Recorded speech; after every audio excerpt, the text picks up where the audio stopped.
Hello to everybody. Hope you're doing well. Missing you so much. Hope you had a wonderful week and a good week. Here we are, 1 week away from Shavuos, the 42nd day of the Omer, Erev Shabbos, Parshas Bamidbar. Who could believe that we enter a new Chumash, a new Sefer, the fourth of the Chamisha Chumshei Torah? Bezrat Hashem should be a good beginning, a new beginning. Tichle Shana v'Kilul Oseh, like the Gemara says. The end of the year should go away with all of its curses. Tachel Shana Birchaseh, the new year should come in with its brachos. The Gemara says, Mesachas Megillah, Daf Lamed Aleph, that this is a new year, Shavuos is a new beginning. So we hope with the new Chumash and the new Yom Tif of Shavuos Abaleinu L'Tova, Be'ezus Hashem should be the beginning of good times, happy times, exciting times that we'll be able to be together once again. But let's take a look at Parshas Bamidbar in light of the Shavuos Yom Tif that is coming up ahead. Perek Aleph, Pasuk Aleph, Sefer Bamidbar, Vayedaber Hashem el Moshe Bamidbar Sinai Ba'ol Moed. When did HaKadosh Baruch Hu speak to Moshe Ba'al Moed? Says the Torah, Be'echad l'chodesh hasheni, on the first of the second month, Bashana hashenis, in year 2, Letzeisa me'eretz Mitzrayim lemor. So according to this pasuk, Sefer Bamidbar begins in year 2, 1 year out from Yitzias Mitzrayim, Matan Torah, Kriyas Yamsuf. Here we are 12 months later. And the tzivoy in Sefer Bamidbar that comes following these psukim is the Degalim, the encampment. The flags of each of the 12 Shvatim are given great and significant amount of text here in the beginning of Sefer Bamidbar. And Rabbi Yaakov Kamnetsky here in his opening comment in Sefer Emes Yaakov Parshas Bamidbar asks, why? Why now, 1 year later, are we now commanded and do we see Klal Yisrael developing flags? A year later, why not by Yitzias Mitzrayim? Why not by Kriyas Yamsuf? Why not by Matan Torah? If the flags are so central and are so unique and are so pertinent and important to Reuven, Shimon, Levi, Yehuda, Yisachar, Zvulun, Dan, Naphtali, Yosef, Binyamin, to all the Yud Beit Shvatim, why wait a year? The flags are significant. The flags are important. They speak to the heart of the tribe, of their uniqueness, of their stature, of their centrality of the particular tribe. Why wait a year in? So Rabbi Yaakov explains the following. A flag indeed does speak to the individuality, the uniqueness, the characteristic trait, this trait of the particular tribe. But at the same time, when there's a flag speaks that I'm different than you. I'm unique. We're not the same. Yehuda has its strength. Shevet Reuven has its strength. Yisachar and Zvulun have theirs. Yosef and Binyamin have theirs. So it creates some level of friction, some level of division, some level of separation. And therefore the concern when there are flags is there's going to be too much separation. And it's only now, 1 year later, immediately after Binyan HaMishkan, when there's a shared mission, when all of Klal Yisrael are surrounding the Mishkan, and the encampment, and the Mishkan is in the middle, when there's centrality, and when there's a shared mission, and when the Mishkan is the center and the epicenter of all of Klal Yisrael, then we could begin to express our individuality. Then there's no longer concern that I'm different than you and you're different than me, and we won't look at each other. Because when a Jew and Jews and a community and a klal have a unique mission, a shared mission, a goal, that point we could appreciate each other and where we're headed. And at that point, my flag can look different than yours. The color could be red or the color could be blue. The color could be pink or the color could be orange. My individuality is critical and it's important because it expresses who I am. But it's only in itself as critical when we all are working towards something unique. And that's the Mishkan to be over the HaKadosh Baruch Hu, so says Rabbi Yaakov. But I found in Reb Hirsch, Shamshon Raphael Hirsch, in the opening psukim as well, makes a very similar point, and he asks the question, why is the census dafka now in Sefer Bamidbar again 1 year later? Wouldn't the HaKadosh Baruch Hu wanted to have counted us when we left Egypt? Wouldn't the HaKadosh Baruch Hu wanted us to count us after Kriyas Yamsuf by Matan Torah? Why does the Torah go to such great length to now have a census? And Rav Hirsch says very similar to Rabbi Yaakov that the purpose of a census is to count Rosh, Kol Echad Ve'echad, the head of each and every single individual, and to make each person feel unique, special, not identical to the other. But I count and I'm a number.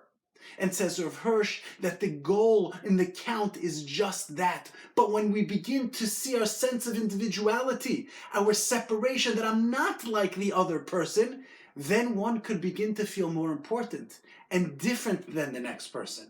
But it's only now, once the Mishkan was erected and that was created as the central place in all of Jewry in the Midbar, and it's the place where everybody came and pined to come close to HaKadosh Baruch Hu. Now when we all have that central role and that shared mission and the idea that we have to get close to HaKadosh Baruch Hu, it's at this point when we could be different also. And you could have your count and I could have my count, and this tribe has this many people and this mishpach has this many people. There are differences between Naphtali and between Dan. There are differences between Asher and Yosef.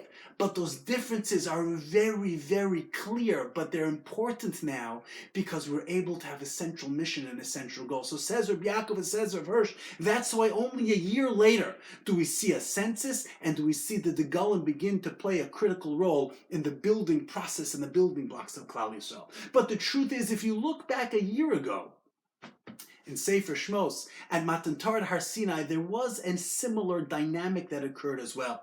And the Rishonim, the Ramban, in his Drashas Torah Hashem Tamim, as well as the Ra'ah, the end of Maseches Brachos, asked the question, why did all of Klal Yisrael have to be at Matan Torah?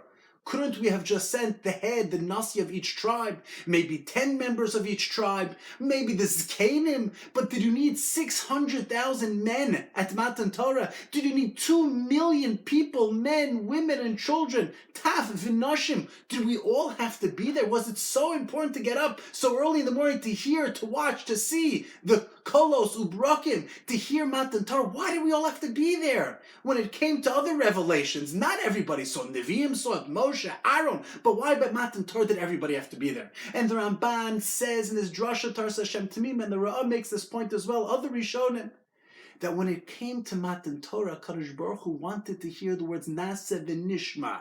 We accept and we will continue to learn and to listen.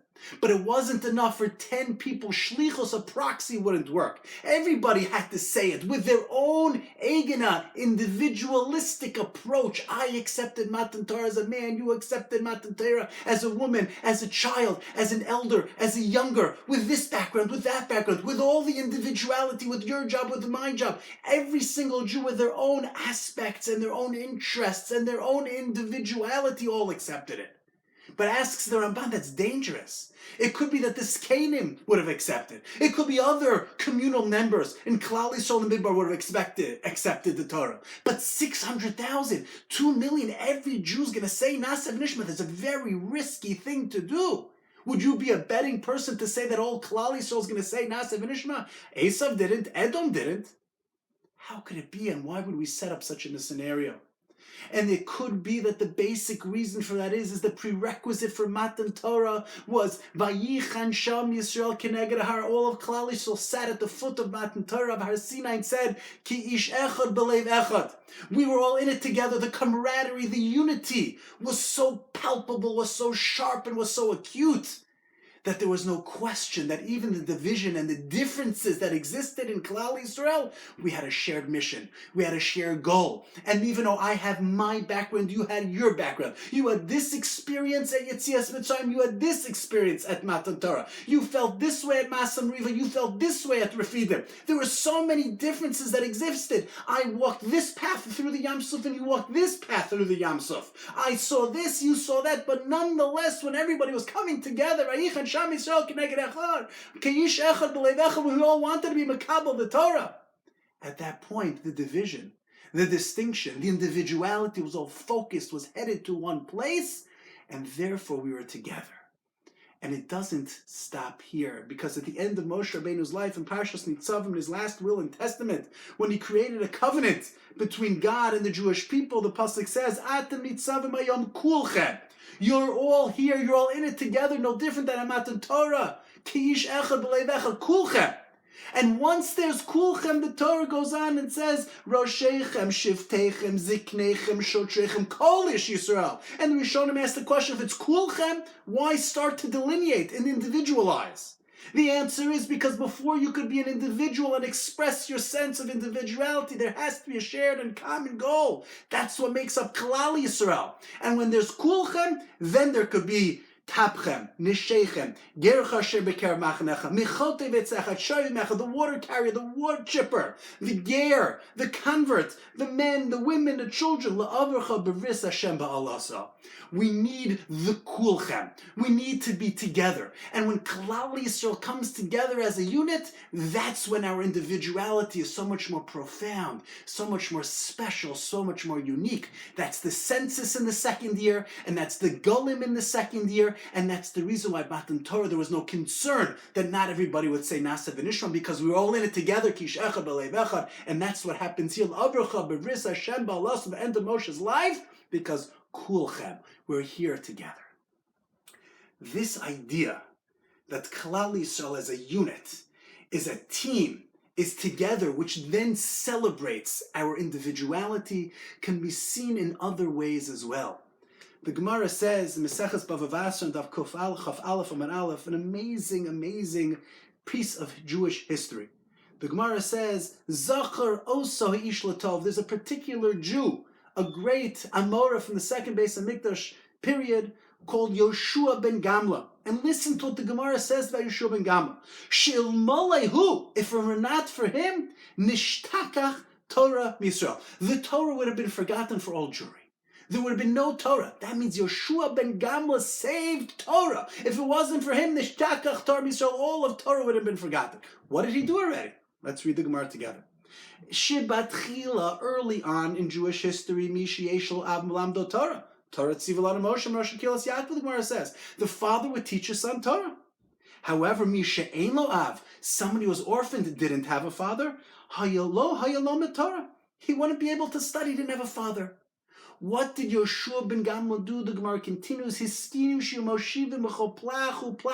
established in every village, in every town, in every locale. He was machnisim osam. He would bring them keben tezayin, keben yudzayin at the age of 16 and 17. That there would be a rebbe, there would be a teacher. He set up the educational system. Yoshua ben Gamla is responsible for the yeshiva day school system that we have today. He already bisman beis hamikdash came the second beis hamikdash period. Yoshua ben Gamla set up elementary school. Zachar oso ha'ish latov. Ilmole hu nishtakach Torah, so the Torah would have been forgotten from all Jewry. At a Torah Masorah conference, I believe in the 70s or the 80s, Rav Yaakov Weinberg, the late Rosh Hashiva of Bnei Yisrael, quoted this Gemara and he asked a very powerful question.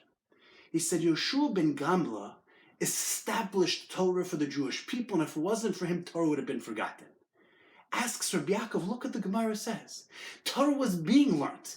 Every father was teaching his son. It was only those who were orphaned who didn't have the ability to study Torah. As the Gemara says, that if you had a father, you were able to study Torah. Somebody who didn't have a father wasn't able to learn. So what did Rabbi Shua ben Gamla do? He set up the elementary school system. But why is that so important? It was just a few people. How many orphans were there already?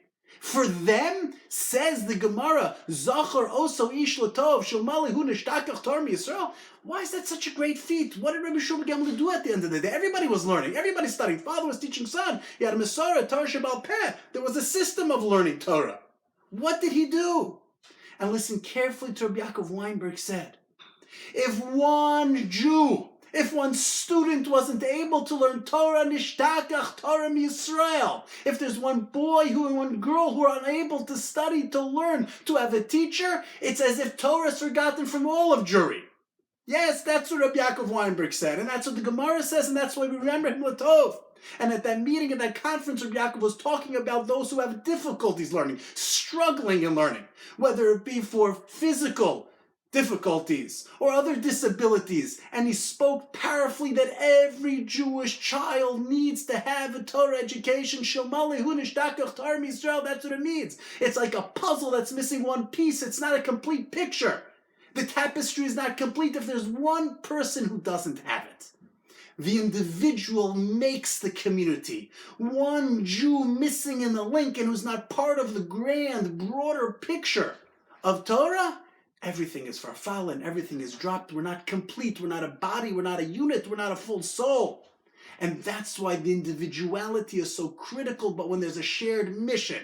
Because if one Jew is not counted, and if one Jew didn't have his own flag as part of the Shvatim, then we lost all of Klal Yisrael. Binyamin didn't have a degel.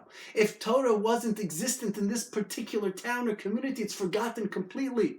Thus, what we see is the individual makes up the community, and we can't leave anybody behind. And the individuality is critical to create the bigger, broader picture and the tapestry of the Jewish people. That's the greatness of Reb Shua ben Gamla. And that's what the word Yisrael is. As Chazal point out, Yisrael stands for Yesh, Shishim, Ribo, Osios, La Torah. Every Jew has his or her place in the Torah. There's nothing missing. There's no shortage. It belongs to each of us. We need every Shevet. We need every Degel. We need every person's sense of individuality to come together to bring Klal Yisrael to the perfect harmony. That's what it is. But it's not just true here. There's another way that we can appreciate this as well. The Mishnah says in Maseches Avos toward the end, the 5th parak, that a machlokes she l'shem shamayim sofa lehiskayim. A machlokes that's for the sake of heaven. It was sofa lehiskayim. It will certainly be secure and will last for posterity and for perpetuity.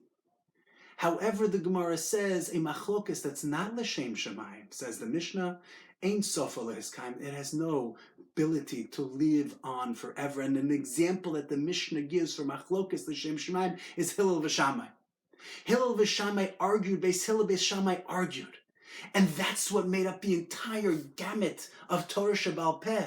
We need differences of opinion. We need individual approaches. We need different ways to look at something. And as long as it's coming with a shared mission, as long as it's L'Shem Shemaim, those two different views are very important. No different than the 12 Degalim, no different than the census, no different to that one Jew who didn't have the ability to study Torah. We all need our views to come together to create the perfect, harmonious Klal Yisrael that exists.